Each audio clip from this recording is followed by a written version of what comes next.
Welcome to the Not Work Storytelling Podcast. This is the show where we untangle our myths and reweave our stories, one ancient tale at a time. I'm your host, Marisa Gowdy. I'm a word witch, a writing coach, a story healer, and the author of The Sovereignty Knot, A Woman's Way to Freedom, Power, Love, and Magic. Mythology and folklore are medicine for the modern soul. Let's hear today's story and explore why it still matters. Before we dive into this week's episode, I'd like to tell you about Storyweaver Book Coaching. This is support for memoirists, thought leaders, and creative entrepreneurs at the beginning of their writing journey. You've got stories to tell. You feel like you've got a book inside of you. Before you can weave your visions into the chapters and birth this book into the world, you've got a lot of untangling and imagining to do. And that's where I come in. I can help you explore your personal experiences, get clear on your big ideas, and get clarity on what makes your book unique and compelling. I'm here as a sounding board and a thought partner. I'll ask tough questions and also give you a safe space to land. When it's time to start putting words on the page, I can be your trusted first set of eyes, and we can begin to craft your manuscript together. Learn more over at my website, marisagowdy.com. Let's talk and see if Storyweaver Book Coaching might be just what you're looking for. Season 2, Episode 9, Deirdre, who is so much more than her sorrows. This week's guest is Melinda Laus. Melinda is a grief counselor and educator who understands grief as a normal, healthy part of being human. After the sudden and unexpected death of her late husband, Melinda learned that her healing was richer and deeper when she accessed nature and expressed herself through writing and photography. In addition to running a private practice in the Portland, Oregon area, Melinda is the founder of the online support community, The Nature of Grief. A note about the content of today's story. It does include a brief mention of suicide. I am so grateful to have Melinda here with me today to hold space for this story that I've written. It's a retelling of the story of Deirdre, who we may have come to know as Deirdre of the Sorrows. As is our way on the show, first we'll let the story speak for itself, and then we'll dive deep into why it still matters. Fado, fado, when kings were kings, storytellers were storytellers, druids were druids, and queens were queens, which sometimes meant they rode in battle chariots, and sometimes they were sovereignty goddesses, and sometimes they were chattel, traded from one royal male to another. And sometimes women who were destined to hold the queenship refused altogether, and that led to disastrous results.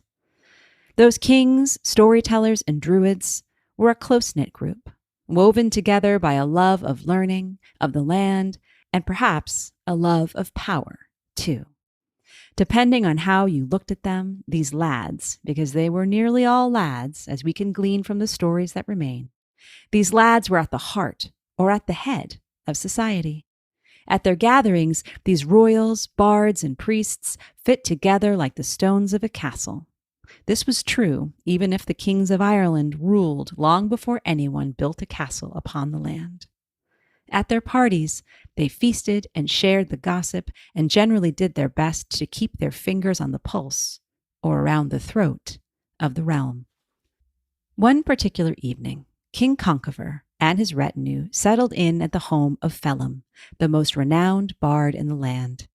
This wasn't just a small meal for the king's closest advisors. It was a rip-roaring party. They did have something to celebrate, of course.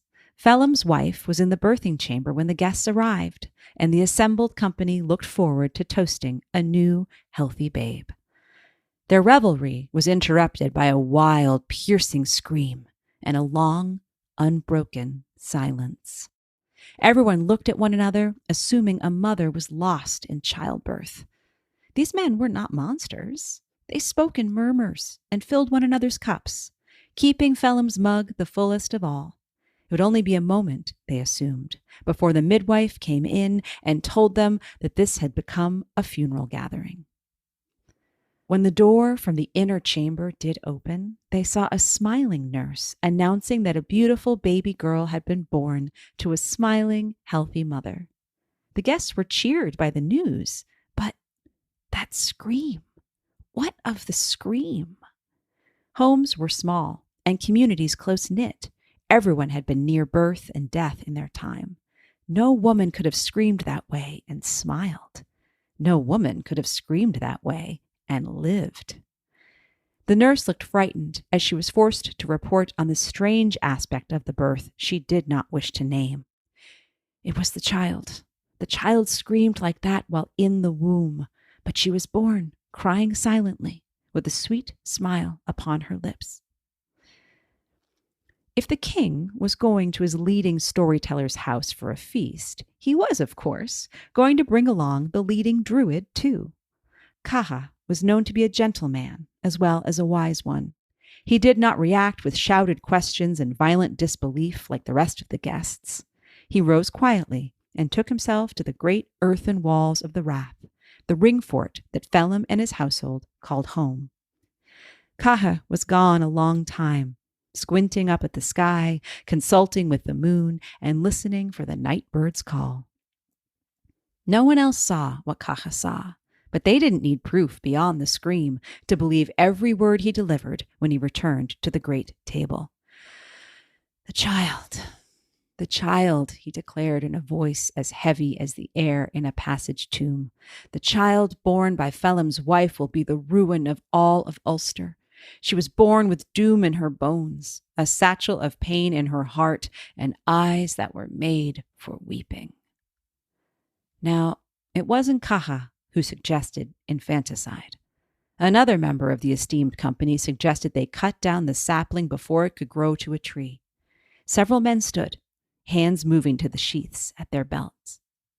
But it was King Conchobar who raised a hand and quieted his guests. There will be no murder done of innocent babes, not tonight, and never under my kingship. I stake my honor and my sovereignty on that promise. Conchobar was a king who boasted he had the finest household, the finest advisors, and the finest army in all the land. It was a strange trick of leadership that, in the face of that most dire prediction from the most revered druid on the island of Ireland, Conchobar could respond with bravado and denial. The king called for more mead and drank to the health of the baby. He drank to the health of Deirdre. For Deirdre was this infant daughter's name. Conchobar called for Phelim to bid his wife bring the baby immediately to be presented to her king. Conchobar took Deirdre into his arms and declared she would be kept safe from all foreign enemies and domestic conspirators. And when she was old enough, he declared, Deirdre would be his bride. By the power of his crown, his warriors, and his own matchless will, he declared, she would be rendered safe and harmless. By his choice and kingship, he would set the fates spinning a new story. He went as far as to swear by the sun and the moon that he would destroy any man who would dare threaten her fair head. Without asking Phelim's permission or even learning his wife's name, Conchobar called on Levaracham, a renowned bard with a reputation as a wicked satirist. Levaracham was an unlikely nursemaid, but she could deliver the sort of poems that brought boils to a man's face. Ever secure in the loyalty of his circle, Conchobar assumed the old woman would only use her powerful verse to repel those who would harm sweet Deirdre. Fortunately, the woman who wrapped up the newborn baby and received the order to bring her to one of the king's many fortresses was kinder and wiser than one might think, considering her professional reputation and her affiliation with a king like Conchobar. Levaracham's heart broke as she heard Deirdre's mother weeping. These were the first of many tears shed over this ill-fated girl. But Levaracham believed she could do more to help the child and the kingdom of Ulster by working within the system, so to speak. She knew her protection was worth more than the oath of a king or 1,000 armed men at the door. And so the years passed. Deirdre grew up to be as bright and beautiful as the archdruid foretold. She also grew up ignorant of the weight of the prophecy and the weight of her mother's pain. Like a Rapunzel held captive by a kindly Dame Gothel, Deirdre knew only the dim rooms and the small gardens within the high walls of the fort. Deirdre scarcely knew a world beyond these walls existed, and she barely knew the world was populated by more than Levarcham, her elderly tutor, and King Conchobar himself, who took his role as guardian quite seriously. Well, at least he did until Deirdre was deemed old enough, and he began to take on the role of suitor. Yes, Deirdre was as far from worldly as you could imagine, but she knew enough about what she did and did not want, and she knew she did not want to marry a man with gray in his hair and great grooves in his cheeks. She had never seen anyone her own age, but she had seen her own reflection and understood youth and beauty. Plus, Levarcham was a great storyteller and couldn't keep herself from spinning out the occasional romantic tale. The more determined Conchobar became to make Deirdre his bride, the more she seemed to fade. Her steps slowed, her laughter faltered, her smile diminished. She started to look like an age-appropriate wife for this middle-aged king. Abandoning the lovely walled gardens, Deirdre took to staring out the single window at the front of the fortress. In part, she looked out so she could see if the king approached. It was her habit to run to bed and feign sleep or sickness in order to shorten her time in his company. She also looked out the window because she was certain that there was something out there for her to see. This was a wild prayer, considering that the only window she had offered her a view of nothing but the sky. It was the proper height to see clouds, birds, and the top of the king's standard as his retinue approached the gates. One cold, wintry afternoon, when the sky was a low pewter heavy with snow, Deirdre looked out the window as usual. A raven flew across her narrow stretch of sky.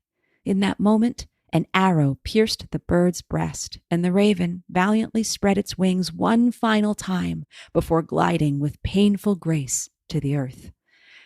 Deirdre rose from her moody window seat and rushed to the back garden. There, the raven lay bleeding in the snow. She screamed and fell to her knees beside the dying bird. Levarcham heard her young charge's scream. Oh, another scream. And she rushed after her. Now, pet, said Levarcham. It's just a common raven and unworthy of your tears. They've been a nuisance around the fort for some time, and the king's men were here to cull the flock. Even as the words were spoken, Levarcham squinted up to the skies and offered a silent prayer for forgiveness. To kill the birds sacred to the goddess Morrigan and her sisters was a risky business, especially for a king who willfully courted a reluctant young woman who was destined to bring ruin upon the land, and Levarcham knew it. Again, she chose to stay silent and keep the wicked world from Deirdre's door with her version of love and silence. But Deirdre would not be soothed by her nurse's soft words and softer hands. Deirdre stayed there in the snow as the raven drew its last breath and then dipped a finger in the blood. She tasted it, and her screaming stopped. Deirdre's voice was low and still and seemed to come from the depths of the oldest cavern. Levarcham, leave me to my mourning. This bird is worthy of my tears and more. As frightened as the old woman was to see the blood on her lovely girl's lips, she could see no harm in letting her hold vigil for the poor creature. Levarcham knew the ways of the young, their fascination with the strange and gruesome, and that innocent desire to play at death. She left Deirdre to her cogitations and did not return until the day had nearly frozen into night. Holding a torch high, she reached out her hand to Deirdre and then gasped at what she saw. Skin as fair as the snow, hair as dark as the raven's wing, lips as red as blood. That's just how my beloved will look when he comes to call for me. Deirdre had fashioned a head from the snow and arranged the feathers for hair. The mouth was a well-formed gash of crimson. It was so cold, the figure did not melt in the young woman's embrace. After so many years of playing reluctant jailer, something thawed in Levarcham. Perhaps it was the way Deirdre's depression had given way to mad grief and then to this still, unsettling certainty. Levaracham suddenly saw Deirdre as more than a cosseted child. Levaracham caught a glimpse of the power within Deirdre, the woman. This power within her would be enough to unmake a kingdom. And in that moment, all the ambivalence fell away. Levaracham's loyalty could no longer be divided between king and girl. Acting as the monarch's handmaid, Levaracham could never secure real safety and happiness for the young maiden before her. Levaracham would not let an old man take Deirdre to his bed and use her as a pawn to outwit the gods. She knew that regardless of his royal pronouncements, the powers of heaven and earth wouldn't be thwarted by one king's hubris. And so, Levaracham made her own pronouncement, for she was a bard herself and every bit as powerful as the king's favored fellow. It is Nisha, the eldest son of Uilsliu. He has skin as fair as the snow, hair as black as the raven, and fine lips that ought to be used for more than battle cries. He is the finest with a spear and sword as any man in the king's army. The icy set of Deirdre's expression softened. It was as if her heart awakened in her breast, truly for the first time, and sent golden rays through her fingertips. The light danced across her face. "Now give me that quick, my girl," said Levaracham. She already felt a tongue of regret licking up her throat, and she didn't want to see the sculpture melt in Deirdre's arms and make the dream a nightmare too soon. "You have no need of this now. Now we know the man himself. You can trust he will find his way to you. You'll know him by his fine tenor voice, as well as his jet black curls. He may have the thatch of a raven, but he has the voice of the sweetest songbird." And so Deirdre went to bed with hope rather than dread in her heart for the first time since Conchobar had stopped pretending to be father to her. She sat beneath that high window every day, straining to hear the voice of her own true love. We may ask if this is just another fairy tale about another foolish virgin waiting for her true prince to come. Remember, those young women who we might dismiss as hopeless romantic heroines were also seeking something even more powerful than a first kiss. The heroine in the tower is seeking her freedom and her chance to become a sovereign being who can create her own relationship with a lover, with the land, and most importantly, with herself. At last, as the snows began to give way to the first snowdrops of the year, Deirdre heard the song. The pure, rich voice sang of swans on the wing and oceans full of fish, herds of rich cows and strong brothers in arms. He did not sing of love, and Deirdre took this as a sign that his heart was still open because he did not sing for what he did not know. She knew him, however, and she cried out his name 3 times. Levaracham heard her call, though she was in the far back garden amongst the hens. Her blood flashed cold, just as it had the night Deirdre was born, and made that one piercing shriek while still in her mother's womb. Levaracham imagined the rose-gold look of love in the girl's eyes, and then set her attention back to the chickens. Levaracham had played her part to put these events in motion. She had chosen the girl's joy and sovereignty. The story would spin itself out. When Deirdre set herself beside that single high window at the front of her fortress home, she only ever had eyes for the sky above. She'd paid no mind to the old stack of weapons beside the door that was only ever open to welcome the king. This day, however, her eyes fell on a short, thick spear, and she instantly knew how to put it to use. The walls of the fortress were thick, but made of soft enough earth. She drove the spear into the turf, grunting with effort even as she called her beloved's name. He caught the other end of the spear, and they worked together to widen the gap until she could slip out to stand beside him. A moment of rebirth, her first time beyond those walls in nearly 2 decades. Finally, they came together underneath the limitless sky. It was everything a star-crossed, love-at-first-sight story could be as he swept her into his arms without a care for who might see. Fortunately, it was Nisha's brothers who came over the hill and caught sight of the couple entwined beside the ruined fortress wall. They knew the prophecy. Every warrior who might die and every woman and child who would mourn them knew the prophecy well. And so the brothers rushed at Naoise and Deirdre and pulled them apart, speaking in harsh, desperate whispers. "Are you mad? You know who this woman is. Woman, you know who you are. Would you have us all killed with a kiss?" The couple had used the spear to unite them. They would not be separated by fear of what a spear could do.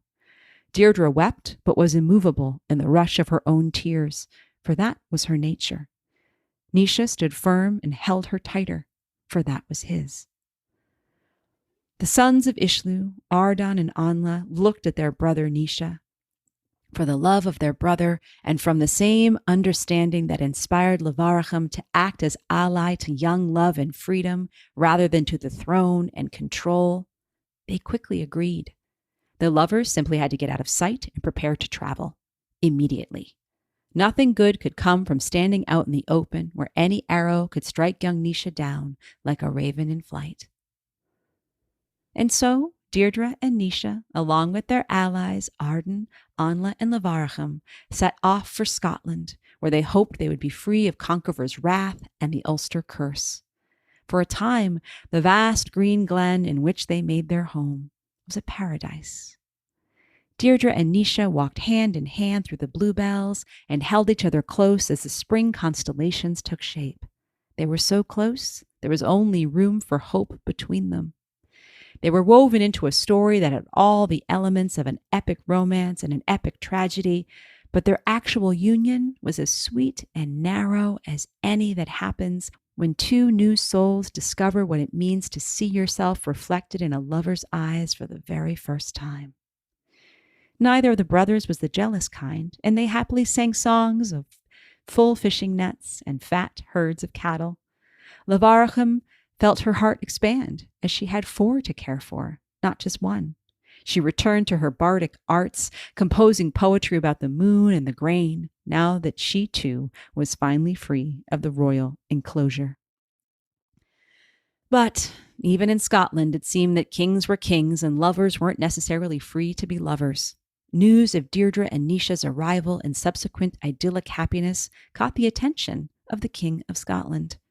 He got to thinking that since Deirdre was destined to be a queen, and he happened to have a crown to share, and since there was no ring on her finger or army at her back to stop him, he would take her for his own.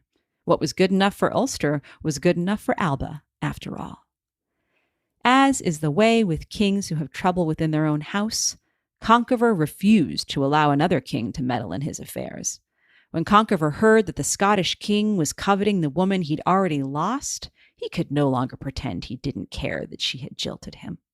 He sent emissaries, inviting, entreating the young couple, the warrior brothers, and the wise woman bard to return to his court once more.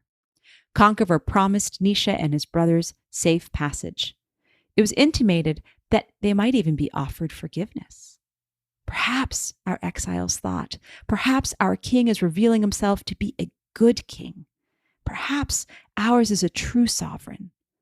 Perhaps they could find a way to thwart Ulster's doom together. Another banquet was organized. A prodigal feast was to be held in honor of the exiles' triumphant return. And then a bloody battle ensued. Alas, Conchobar was not a changed man, and he had not forgiven Deirdre and Naoise's betrayal. The art of hospitality and the keeping of an oath. These were the most important values of Irish life and sat at the heart of right rulership. Conchobar eviscerated those values when he wove a web of wicked tricks to get his soldiers to attack their brothers in arms, the Sons of Uilsliu. Noble warriors were caught in impossible binds, forced to break their word and strike down their dearest comrades. Unarmed guests, including women and servants, were killed. Deirdre watched in horror as Owen, a lesser king who had always been a sworn enemy of Conchobar, struck Naoise down. Owen carried Deirdre off to the nearby fort where Conchobar waited. The High King had no desire to watch his mercenaries murder members of his own royal guard, and he had not attended the banquet. He simply sat on his throne drinking mead. And he sat on his throne drinking mead for the next year while Deirdre was again his captive. She never smiled. She never laughed. She only raised her eyes when her grief gathered itself into rage. The white, the black, the red, your warriors scattered and divided. My lover, his brothers, dead. My own sweet nurse, Levarcham, sent away from me forever. The mother and father that, because of you, I never knew. The blue of the bluebells, the green of that Scottish glen. Your courtiers murdered, your army shattered. My lover, his brothers, dead. The white, the black, the red. The king tried, in his way, to wait out her grief and withstand her rage. He still held the delusion that all was not lost and that securing this woman's love would restore all that had been torn asunder.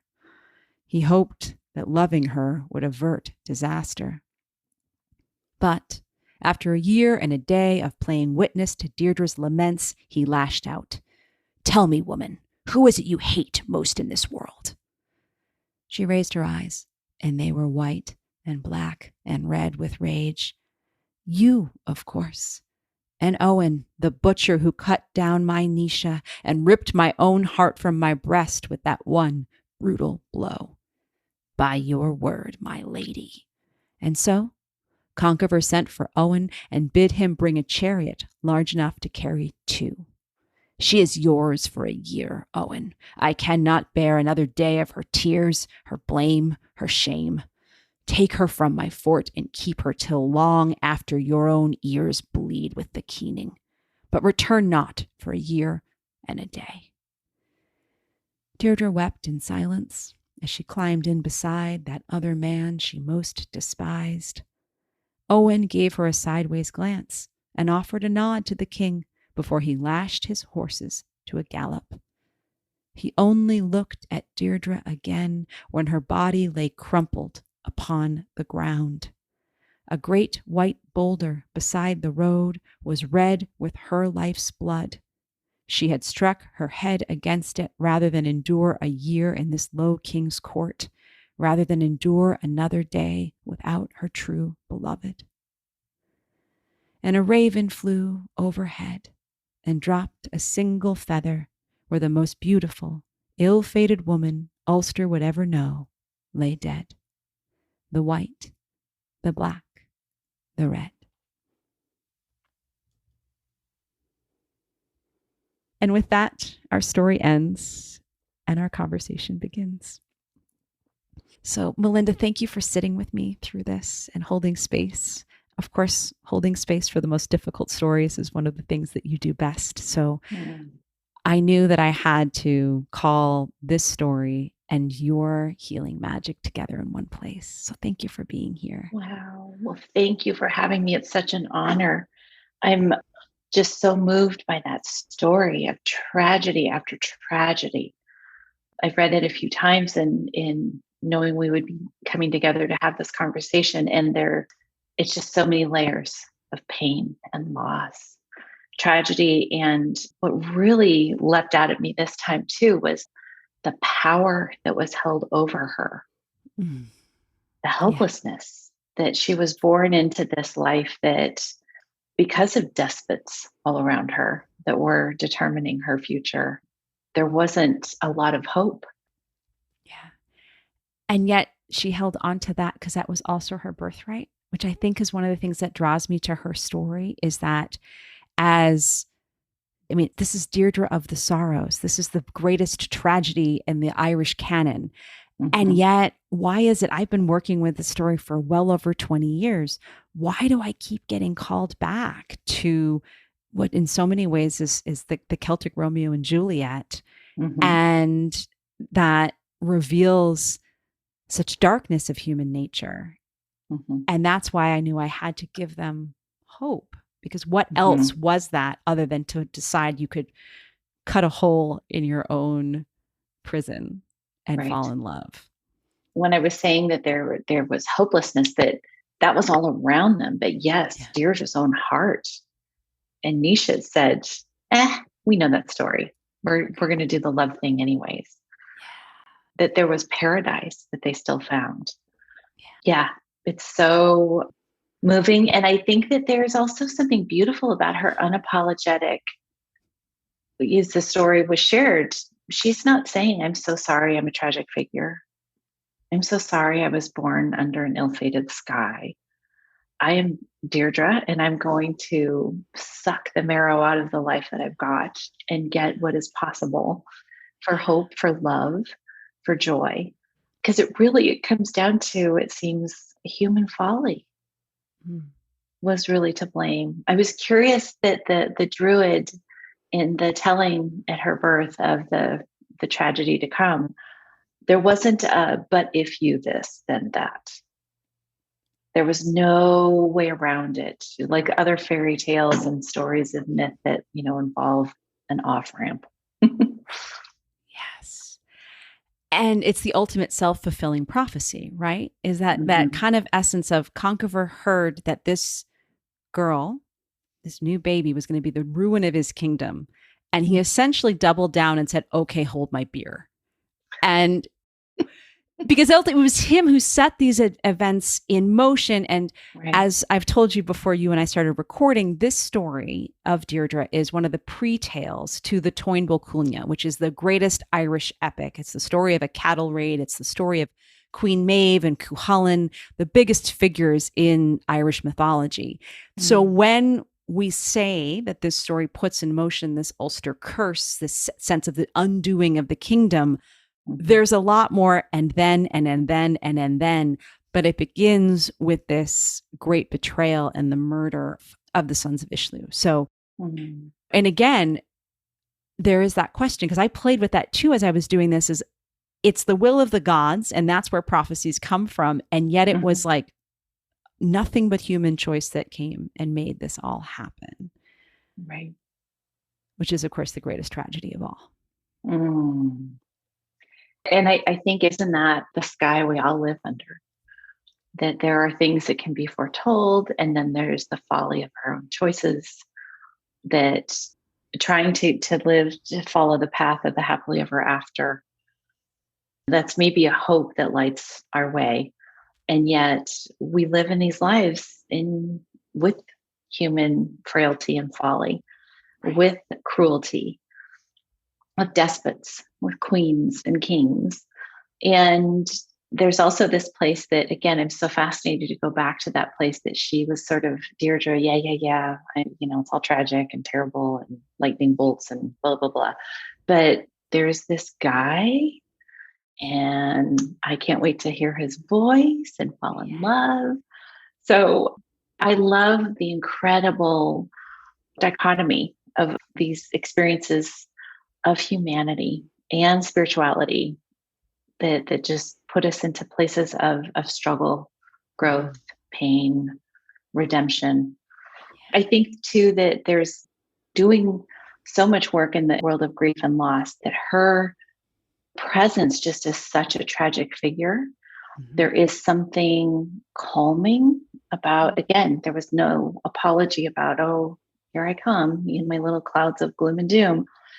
It also, her vision for me holds, as a young widow, there's also this fear that I'm remembering and connecting in with, that I hope I'm not seen as only a tragic figure, which I think so often for people going through intense loss and tragedy, it's sort of a yes and that we need to be seen for experiencing what we are in the space of tragedy and trauma and loss. But there's also this place that we want to be seen as whole, able to laugh, capable of more than just our tragedies that we carry. Yes. Oh, Melinda, I'm so grateful that you sort of segued into yourself and your work. And I would just love for you to tell our listeners a bit more about your story and who you are as a holder of space for grief and for healing. Sure. I came to the work of grief and loss after the sudden, unexpected loss of my husband, David. David died when he was 31. It was a gorgeous sunny day in late June in 2003, and we had just had our second child, was only 20 days old. Our oldest was all of 2.5. And David's death is still wrapped in a bit of mystery that technically there was no cause. But after doing the work with the medical examiner and everyone else, it was determined that it was what they call a fatal arrhythmia. His heart just stopped. But there is kind of that fate of there was nothing anyone could do. I know in the moment when I got that terrible fate-filled call that he had collapsed, that my sense was just get to the hospital, because the hospital can fix everything. Doctors can fix everything. Yet I kept telling everyone, yes, but he's only 31. As if there was those things don't happen to me.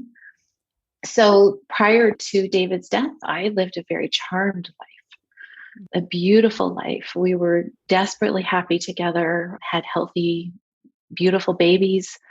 So this was truly, on so many layers, a death a tragedy I was completely unprepared for. And on the way back from the hospital after David had died, I told my mom, I will not make my life just about grief. I will not let this be the only thing. And boy, have I learned a few things since then.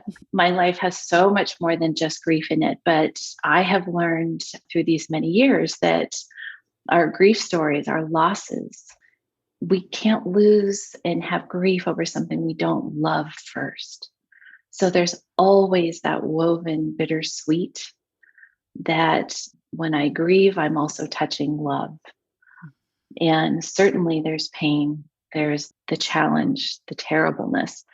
But I've also learned to look for that golden ray of the love that I'm remembering through the pain and through the loss.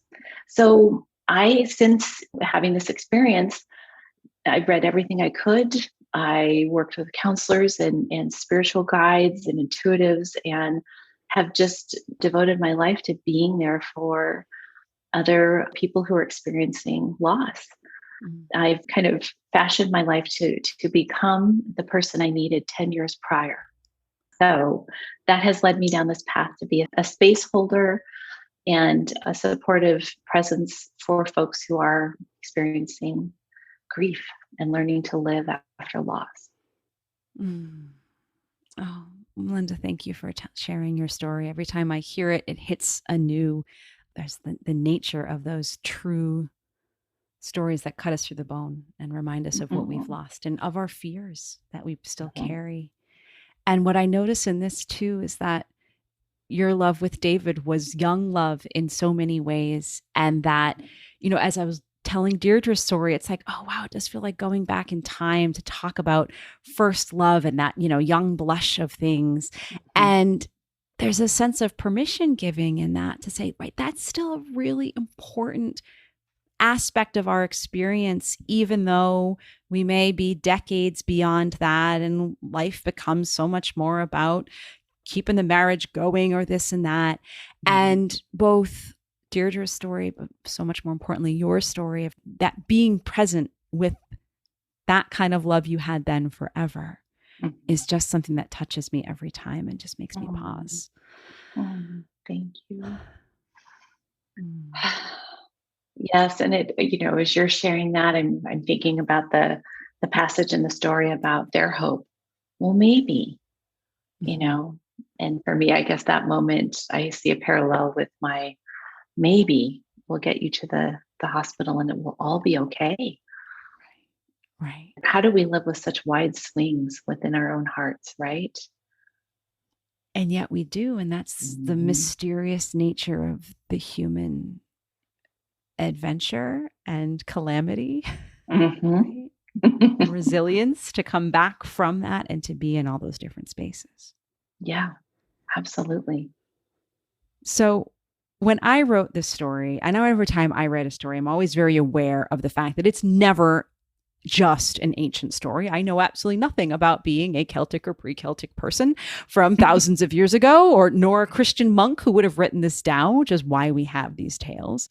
But I'm always aware of the sense that we tell these ancient stories in order to deal with these really small and intimate things like love and death. And we also write about them in order to engage with the bigger things. And you used the word despot a couple of times. And I definitely was thinking about a certain former president when I wrote my Conqueror. And I was also thinking about the Queen who had just died right when I was writing it. But you brought up the sense that it made you also think of Princess Diana. Yeah. Of such a tragic figure of our age. So I'd love to go there a little bit more with you and see what else you were thinking. Well, it was because you had mentioned like, oh my gosh, what a week that I'm writing the story and connecting with the retelling of the Queen and the stories within Deirdre's experience. And the Queen died in the last week. And yet what was really present for me was more the tragedy of Princess Diana's life. That a young princess who had fallen in love and made a different choice outside was the edict and the law and the allowed. She went against the despots and she died tragically. And we could spin for forever on the conspiracies and but just the bottom line that my heartfelt connection to the beautiful, beloved Princess Diana dying too young and in this way that did seem to 1000% include human folly. And could have been avoided, could have been handled so differently that she might still be with us today. Right. And that looking at the individual human stories and the individual human hearts that we can obviously imagine in Diana's story, just as we imagine them in Deirdre's story, because both are equally as fantastical, regardless of how many decades or millennia separate us from them. But then there's that sense of looking at the powers that be and the structures that seek to really dehumanize people in that power-hungry way of, as long as you do it for the crown, as long as you do it for the leader, and that's a story where just keep living over and over again is when human stories get ground beneath, whether it's the weight of prophecy or the weight of generations upon generations of monarchy, or it's the weight of American media and the myth of American exceptionalism. It is so inescapable and in so many ways utterly intractable. And again, here we are in the midst of it, trying to talk and work and love and live our way through. Right. It is such a weight. And so here's my hopeful heart showing up to say, I hope we are living through an era where those versions of power are changing. And that's an old way of being. And that maybe we're starting to recognize it's a yoke we've all been suffering under that isn't necessary, that there can be other ways. And I think that's part of this era that we're living through of, I didn't know that. What? Really? And it makes me wonder in Deirdre's time, did folks know what was going on? Who really understood the king's intention? Right. That owning her and absolutely being overly powerful in her life course, he was trying to outwit fate, but also just the hubris. Oh my gosh, that wasn't necessary. I don't see him as anybody trying to do the right thing for the wrong reasons. He was no. He had taken the divine right of kings and shoved it where the sun doesn't shine and was just lighting his way according to that, which I think means he was leading with his ass. Yes. In that, that helps me. Of course, sometimes you write things and they kind of come out as poetry and you don't even know why, but you're really sort of underlining, helping me realize, like, right, that's why I started this story with really emphasizing when kings were kings and bards were bards and priests were priests. And that is, again, just sort of emphasizing what it was like to be in the room where it happened, to be at that center of power brokers, to say, okay, we are, because essentially it's royalty, the media, and the religious class. Right. Haven't we just continued to replicate that in so many ways? And it's interesting, there were versions of this story in which there were great, even Deirdre and Nisha themselves would travel with 100 men and women, and that they would go here and there. And there's other versions that are much more stripped down and intimate. So it would be possible to play with this story and say, oh, there were people who knew, because though in my version, it was just the brothers and Levarachim and the couple who took off, sometimes they went on like it was like a great parade around Ireland where all these other kings had to put them up, which is its own kind of other separate story. And in more modern versions, it was just a couple of individuals against the power of the crown. Which is so much easier for the power of the crown to snuff out. Yes. Almost a cautionary tale then about don't even try. Don't go to the protest. You don't even need to bother to vote. Looking back to realize that the versions I'm quoting from are from the early 20th century by Irish writers, but we talk a lot now about that threat of toxic individualism, right? And how that's certainly very much part of the American way, but it's part of a modern way too, that says, in some ways it's like, all right, baby, it's you and me against the world. We're going to like Bonnie and Clyde and jump in the car and take off. Yeah. They didn't end too well either, but that sense of being removed from community and not having those supports, which is certainly something that so many of us suffer from now in our nuclear families and our own mortgages, our own four walls. Everyone has their own lawnmower and everything else they need to take care of their own patch. Right. Opposed to living communally. Tiny little fiefdoms that suffer. Yes. Suffer alone. And yet, hearing this story again, it does broaden that scope, that if my heart can connect with Deirdre's pain and tragedy, isn't that shared campfire storytelling experience that we all get to nod our heads and have our own versions of, I know this feeling. I know my own inner Deirdre of the sorrows.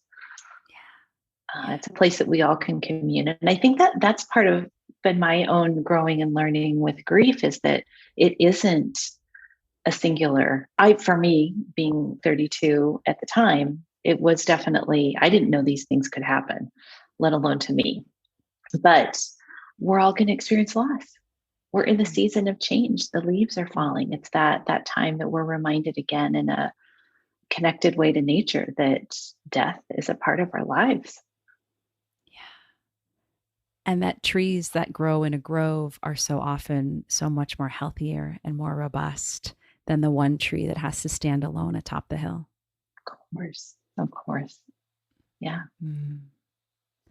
I'd love for you to say a little bit more about this sort of sense of collective grief, of that sense of, and grieving in community. Those might be two different topics, but there's things you and I have sort of touched on a bit in our previous conversations around knowing that a lot of your work is for that sense of grieving an individual.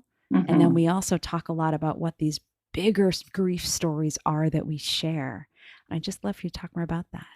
Sure. Well, I think that the collective grief, I really believe we are in an era of collective grief, that with the knowing and the learning that we're all experiencing and seeing the man behind the curtain, politically and in so many other ways, the climate crisis, there's inescapable grief.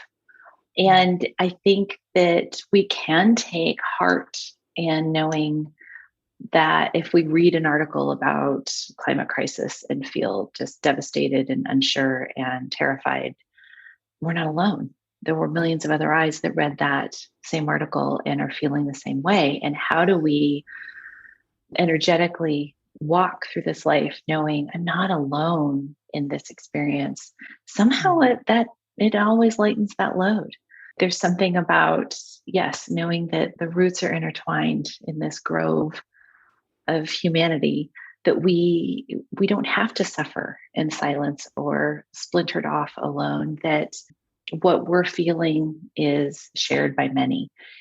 I Mhm. think too that the more we're out and proud about that, the less it makes it possible to just go off in silence and suffer. Mm. Right. Your sadness is welcome. It's Mm. not an unwelcome part of you. That is a soapbox space for me, certainly in my work, is your pain doesn't scare me. Right. And so often I think that we show up, as a Deirdre with apology instead. Like, I'm so Mm. sorry, me and my dark clouds over my head. I'm sad today and I feel terrible about that. Well, that's enough that you feel sad, that you're going through grief. But we have this toxic positivity in our culture that Mm. the thing that we all are told we're supposed to feel 24/7 is happy. And that's so not possible. And it's not even good. Right. In some ways it's like, oh, well, isn't that what we're all striving for? No.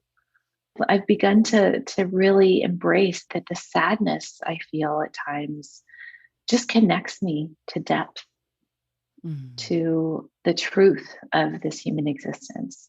And Yes. that's not a bad thing. It's not necessarily an easy thing. Do I like to laugh? Hell yeah. I love to laugh. Right. That's easy Right. too. But the bigger work for me in my lifetime has been to fight the message that sad is bad. No, it's not. Right. Yes. Yes.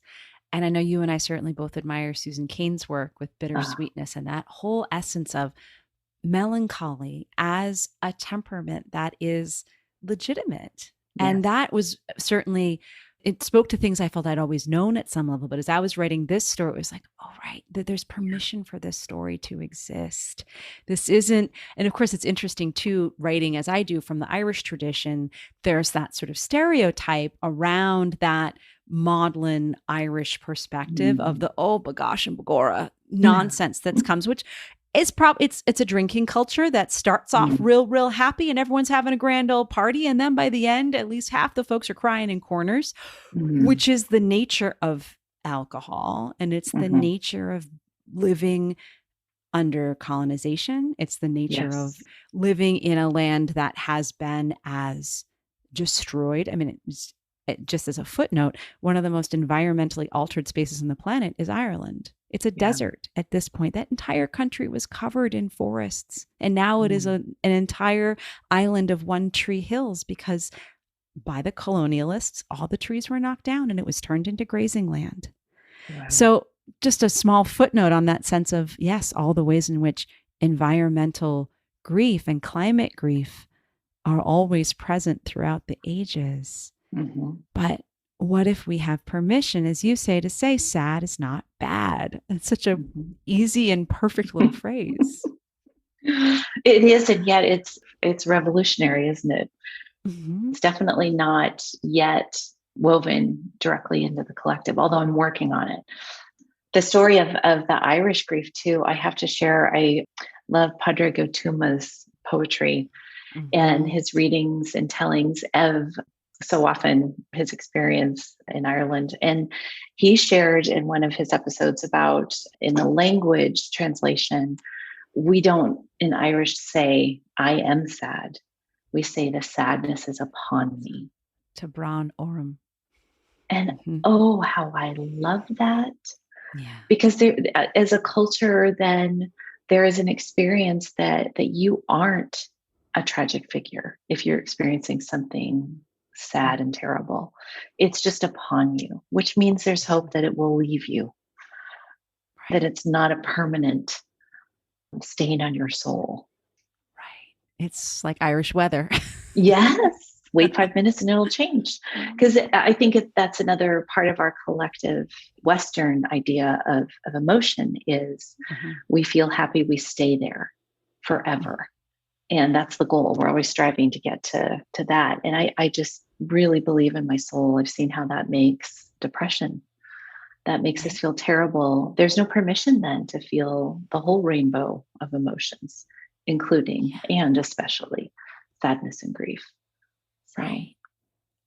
At the risk of saying something really out of left field, it just something I saw just this morning on Twitter was the neoliberal ideal that we've been living under for the last century or so. I don't have my history quite straight on this, but that sense, which really was about progress and capitalism and this real shift towards everybody can have everything as long as they're white and Western, and at the cost of so many peoples around the world.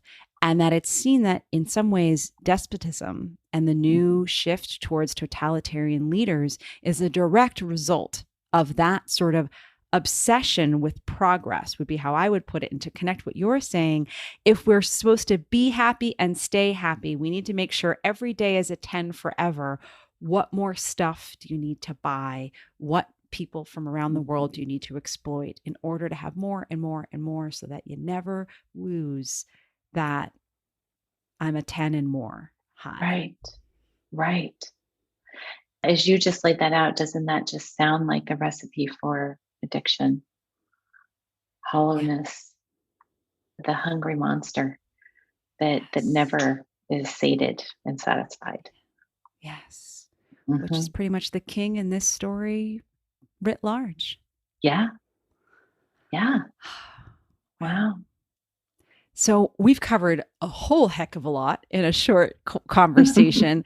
I want to land us with love. I want to land us with the connection, I think, between Deirdre and Nisha, but I want to just land us with love. So what can you give us from your great cauldrons of wisdom to help us call back there and land there?